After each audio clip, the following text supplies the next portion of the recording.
आज मिस्टरांना चिकन खायचं होतं म्हणून त्यांनी बाजारातून 1 किलो चिकन घेऊन आले होते. कारण आम्ही जास्त व्हेजच खातो. चिकन किंवा मटण असेल तर ते कमीच प्रमाण असतं आमचं खाण्याचं. आज नॉनव्हेज त्यांना खाऊच वाटलेलं म्हणून घेऊन आले होते नॉनव्हेज. त्याच्यासाठी मग मला आता चिकन बनवण्यासाठी त्याची तयारी करायची होती. म्हणून मी आता पटापट त्याच्यात कांदा कापूनच ठेवला होता. कांदा आणि बटाटू टाकलेला आहे.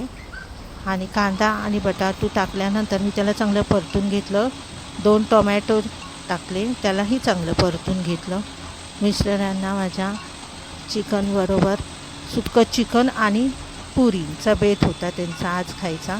त्यामुळे मला आता काही गडबड झालेली आज चिकन बनवण्यासाठी, म्हणून मी पटापट करायला लागलेली. आणि टोमॅटो टाकल्यानंतर मी आता त्याच्यामध्ये लाल तिखट टाकणार आहे.